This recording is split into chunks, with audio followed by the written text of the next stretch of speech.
কি আমাকে জাজ করবেন কেন? সেটা তো আপনি আপনার কথা বলেন না, আপনি আমার চেতনার ব্যবসা বলেন, আমাকে ইন্টারফেয়ার করছেন না না, আপনি চেতনার ব্যবসা করলে আমি বললে আমি ইন্টারফেয়ার করব? ভারতের বিরুদ্ধে এত কথা বলা হয়, এই অন্তর্বর্তীকালীন সরকার যে মার্কিন মানে যুক্তরাষ্ট্রের সাথে এরকম একটা চুক্তি করে গেছে যাবার আগে, সেটাকে দেবপ্রিয় ভট্টাচার্য বলেছেন যে এটা সবচেয়ে বড় বিপজ্জনক চুক্তি, বাংলাদেশের সার্বভৌমত্ব থাকে কিনা এটা নিয়ে কথা হচ্ছে।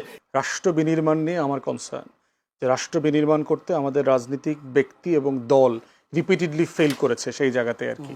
যদি বলি ক্ষমতায় ছিল বেশি দিন আওয়ামী লীগ, কিন্তু আওয়ামী লীগ ৭১-এ জামাতের বিচার কেন করলো না, কেন রাজনীতি? জাতীয় পার্টির এই 10 বছরের শাসনকেও আওয়ামী লীগে যুক্ত করে দেওয়া হলো, মানে যুক্তির তো কোনো শেষ নাই। বিএনপিও তো তাহলে অনেকে আওয়ামী লীগ থেকে বিএনপিতে গেছে, তাহলে পুরো 55 বছরে আওয়ামী লীগ ক্ষমতায় ছিল, কিন্তু 55 বছর 54 বছর আওয়ামী লীগ ক্ষমতায় থাকলেও সবচেয়ে যে গুরুত্বপূর্ণ জায়গাটি হচ্ছে যে মুক্তিযুদ্ধের পর 3.5 বছর শেখ মুজিব বঙ্গবন্ধু ক্ষমতায় ছিলেন। আপনি দেখুন যে হত্যা তো অনেক হয়েছে, জিয়াউর রহমানকে মারা হয়েছে আমাদের দেশে খুব নির্মমভাবে, এবং প্রত্যেকটা হত্যাই দুঃখজনক এবং নির্মম। বেনজির ভুট্টো মারা গেছে, রাজীব গান্ধী মারা গেছে, এই উপমহাদেশে প্রধানরা মারা গেছে। কিন্তু আপনার সুবিধার জন্য, মানে এখন 24-এর অভ্যুত্থানের পরে যে বিচার কার্য চলছে, ৭১-এর পরে বিচার কার্য চলেনি, শুরু হয়নি। না না, আপনি ৭১ আর 24-এর পরের বাস্তবতা বুঝতে হবে তো। তখন আমাদের বাজেট ছিল $1200, আর এখন কত বিলিয়ন ডলার, হিসাব আছে কোনো?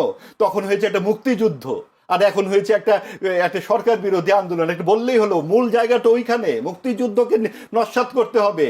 ওইখানকার তওবা নিয়ে কথা বলা যাবে না, এখনো তওবা প্রশ্নটা আসবে না, আসবে 24-এর তওবা। আপনার কোটি কোটি মানুষকে শরণার্থী করা হচ্ছে, লক্ষ লক্ষ মানুষ মারা গেছে, সেইটা নিয়ে কোনো তওবার বিষয় আসবে না। এবং $1200 একটা বাজেটের দেশ, যেখানে কোনো রাস্তা নাই, কালভার্ট নাই, মানুষের খাওয়া নাই, কেবলমাত্র স্বাধীন হয়েছে একটা দেশ। স্বাধীনতা বোঝে তারা? সেই স্বাধীন হবার পর সেই রাষ্ট্রপতিকে 22 জন সদস্য সহ কেন মারা হয়েছে? ওই আদর্শের কারণে, যে এই আদর্শটাকে শেষ করে দিতে হবে। কেন মুক্তিযুদ্ধ করতে হলো তারপরে কোন কোন দেশ স্বীকৃতি দিল বাংলাদেশকে? একটু তাকিয়ে দেখুন বাংলাদেশে আন্তর্জাতিক পরিসরে তখন বাংলাদেশের অবস্থান কোথায় ছিল।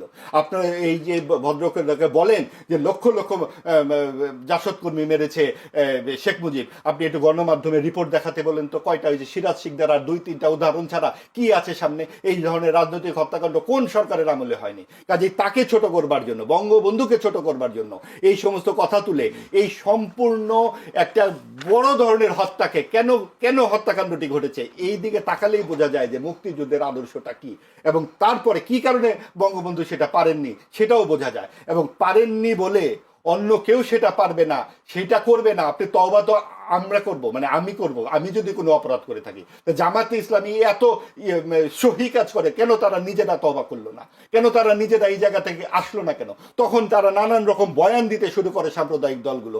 এমন অবস্থা হয়েছে 18 মাসে অন্তর্বর্তীকালী সরকারের আমলে যেন এই দেশে মুক্তিযুদ্ধই হয় নাই, ভারত এসে যুদ্ধ করে গেছে। এগুলো কেন হলো? কেন এই ইতিহাস নিয়ে নতুন নতুন ব্যাখ্যা আসলো? কারণ আমরা এখানে মুক্তিযুদ্ধটাকে বিতর্কিত করে তুলতে চেয়েছি, এবং সবকিছু ভারতীয় আধিপত্যবাদের নামে হয়েছে। ভারতের বিরুদ্ধে এত কথা বলা হয়, এই অন্তর্বর্তীকালীন সরকার যে মার্কিন মানে যুক্তরাষ্ট্রের সাথে এরকম একটা চুক্তি করে গেছে যাবার আগে, সেটাকে দেবপ্রিয় ভট্টাচার্য বলেছেন যে এটা সবচেয়ে বড় বিপজ্জনক চুক্তি, বাংলাদেশের সার্বভৌমত্ব থাকে কিনা এটা নিয়ে কথা হচ্ছে। এটা নিয়ে কেন কোনো কথা বলা হয় না? আধিপত্যবাদ শুধু ভারতীয় আধিপত্যবাদ? ভারতীয় আধিপত্যবাদের মধ্যে যদি বাংলাদেশ যুক্ত হতোই, তাহলে তো ভাই সরাসরি অঙ্গরাজ্যই হয়ে যেত। তাহলে কেন ওআইসিতে যুক্ত হলেন বঙ্গবন্ধু? কেন মুসলিম পরিচয় আলাদা হলেন? কেন স্বাধীনতার পর পর এই দেশ থেকে ভারতীয় সৈন্যরা চলে গেল? তাহলে তো মরে মরে ভারতীয় সৈন্য থাকতো। কাজে এই সমস্ত রূপকথার গল্প বাদ দিয়ে আদর্শভিত্তিক রাজনীতি করতে হবে। সাম্প্রদায়িক রাজনীতির মূল উদ্দেশ্য হলো আফগানিস্তান, পাকিস্তান, সিরিয়া, লেবাননের সাথে যুথবদ্ধ হওয়া। ওই জায়গাতে পৌঁছানোর জন্য পৃষ্ঠপোষকতা করেছিল অন্তর্বর্তীকালীন সরকার, যেটা বিএনপি সকল মতামত নিয়ে মানুষের পক্ষে দাঁড়িয়ে, মুক্তিযুদ্ধের পক্ষে দাঁড়িয়ে তারা এই বিপদ থেকে জাতিকে উদ্ধার করেছে। কিন্তু বিজয়ী হবার পর আপনি মুক্তিযুদ্ধ নিয়ে কোনো কথা শুনবেন না। জি, ধন্যবাদ। যদি ফুয়াদ, বঙ্গবন্ধুকে ছোট করবার এবং মুক্তিযুদ্ধকে ইতিহাসকে বিকৃতি করবার জন্য এতদিন রাজনীতি করে আসা হয়েছে, এবং যে জামায়াত কোনো ধরনের ক্ষমা চায়নি, ক্ষমা চাওয়া উচিত ছিল, উত্তর যদি থাকে সেটা জামাতকে জিজ্ঞেস করবেন সে কেন ক্ষমা চায় নাই। প্রশ্ন হচ্ছে, আমি চেতনার ব্যবসা করি না, চেতনার ব্যবসা পছন্দ করি না আর কি। আমি হচ্ছে রাষ্ট্র বিনির্মাণ নিয়ে আমার কনসার্ন, যে রাষ্ট্র বিনির্মাণ করতে আমাদের রাজনীতিক ব্যক্তি এবং দল রিপিটেডলি ফেল করেছে সেই জায়গাতে আর কি। এবং মাহবুব আজিজ ভাইয়ের অধিকাংশ কথারই কোনো মেকসেন্স করতে পারলাম না, যিনি কোত্থেকে কোথায় গেলেন। $1200 না, আমাদের প্রথম বাজেট ছিল আমার যতটুকু মনে পড়ে, তাজউদ্দিন আহমেদ সাহেব 768 কোটি টাকার বাজেট দিয়েছিলেন 72 সালে, যেটা তখনকার হিসেবে ধরেন $70 মিলিয়ন,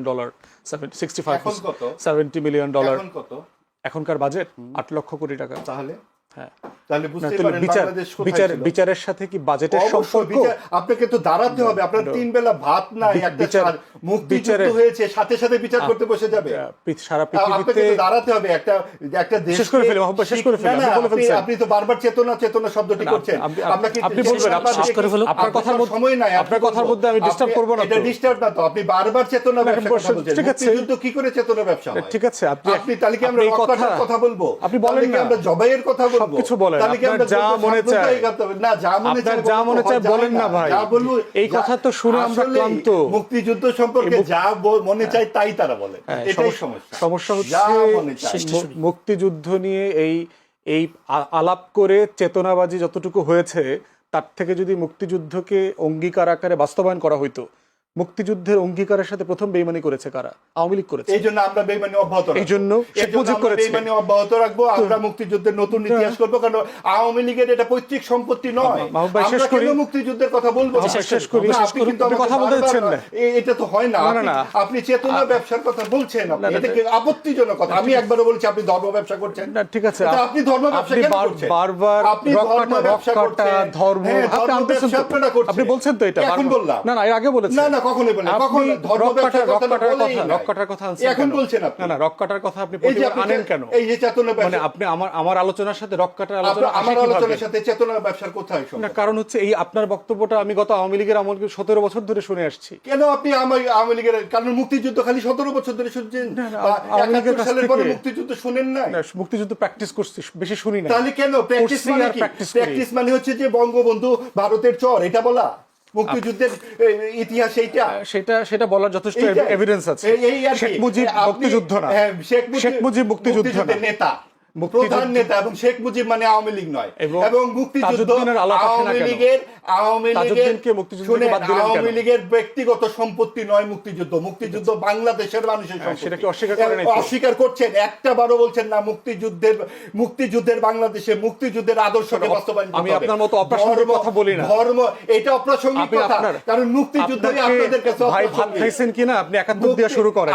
আপনার রোগটা বলি মাহবুব ভাই, আপনার রোগটা বলি আপনারা করেন, এবং এই কারণেই আপনারা মুক্তিযুদ্ধকে চেতনা ব্যবসা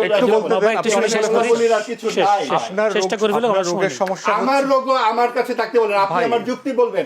আমি কি বলছি, আপনি আমার রোগ ধরছেন, আপনি কি আমাকে জাজ করবেন কেন? সেটা তো আপনি আপনার কথা বলেন না, আপনি আমার চেতনা ব্যবসা বলেন, আমাকে ইন্টারফেয়ার করছেন না। আপনি চেতনা ব্যবসা করলে আমি বললে আমি ইন্টারফেয়ার করব, কারণ আপনি এটা আপত্তিজনক। মুক্তিযুদ্ধের পড়লো না। আলোচনা শেষ করি প্লিজ।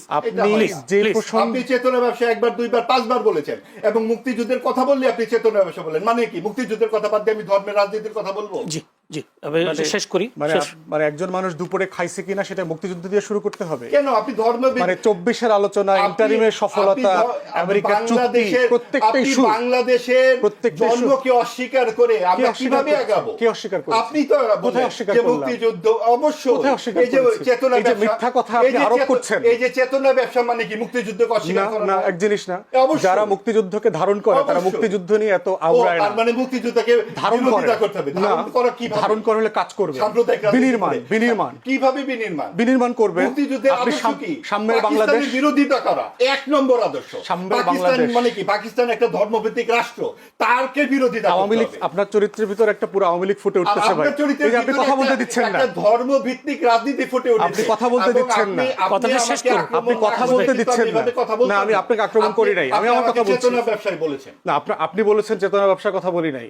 17 বছর ধরে এই চেতনা ব্যবসা দেখা অভ্যস্ত। চেতনা ব্যবসার কথা না বলে সেটা আপনার কথা, সেটা আপনাকে রেফার করি নাই। রেকর্ড করেন, সেটা আপনাকে কথা বললে উনি এই কথা বলেন। প্রত্যেকটা ইস্যুতে আননেসেসারি চুক্তি বলেন, খাওয়া বলেন, জুলাই সনদ বলেন, 71 দিয়ে শুরু ভাই করতে হবে। বাংলাদেশ নামটাই চেঞ্জ করে দেন না, তাহলে এখন থেকে বাংলাস্তান বলবো না, তুই- কারণ পাকিস্তানের খালাতো ভাই তো আমরা, একটা দেশই তো ছিল। এটাই হলো চেতনা, হ্যাঁ, এটাই হলো অপ্রাসঙ্গিকতা। ধর্মভিত্তিক রাজনীতি। প্রাসঙ্গিক কথা বাংলাদেশ বলতে না পারা, নামটাই আপনাদের অসুবিধা। প্রাসঙ্গিক কথা বলতে না পারার যে প্রাসঙ্গিক অযোগ্যতা, আপনারা ঠিক করে দিবেন। এই অযোগ্যতাটাই হলো চেতনা প্রাসঙ্গিক মানেই ব্যবসা। হচ্ছে আপনারা ঠিক করে দিবেন যে ধর্মভিত্তিক চেতনার বাইরে যাব না। এইটাই হলো একটা অযোগ্যতা যে আপনি এর বাইরে কথা বলতে মোহাম্মদ পারেন ভাই, না। শেষ করি আমরা। একটা ধর্মের মানুষ এইখানে, জি। সেইখানে সাম্প্রদায়িক রাজনীতি কি করে প্রাসঙ্গিক হয় বলেন? জি।